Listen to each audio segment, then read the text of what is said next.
Die nächste Post, die ich bekommen habe, war von Plain Archive aus Korea. Und falls ihr euch erinnert, zuletzt habe ich einmal die beiden Charlie Chaplins vorgestellt, die als allererste Titel von Plain Archive nicht in einem dicken Schuber, sondern, was man da relativ gut sieht, im Vergleich in einem ziemlich dünnen Schuber erschienen sind, wo eben ausschließlich das Keep Case drinnen ist und sonst nichts. Leider ist jetzt Still Alice mit Julianne Moore der dritte Titel, der in einer derart mageren Ausstattung erscheint.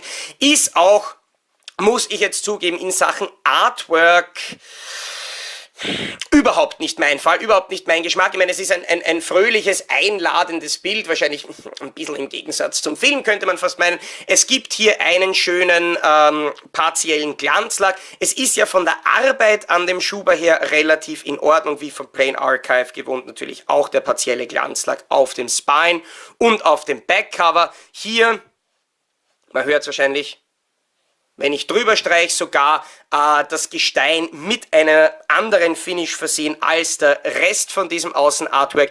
Sieht gar nicht einmal schlecht aus, aber es ist eben nicht das, was ich als Artwork bezeichne, was ich mehr oder weniger als durchgehendes Artwork bevorzuge, sondern es sind in Wirklichkeit einfach nur zusammenkopierte Bilder aus dem Film, muss man fast sagen.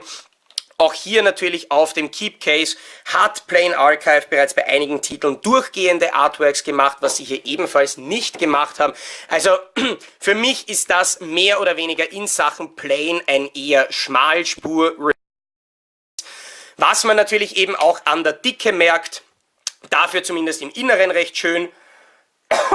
Und hier wieder mit dem von mir gesavten Sticker, der eigentlich außen auf der Verpackungsfolie klebt. Was aber schon dabei ist bei diesem Plain Archive Release, ist wie gewohnt ein Booklet mit Bildern und mit einem Text, sowohl auf Koreanisch als auch auf Englisch. Und dann in einer Tasche noch ein bisschen weiteres Artwork. Sowas bleibt bei mir aber grundsätzlich immer zu.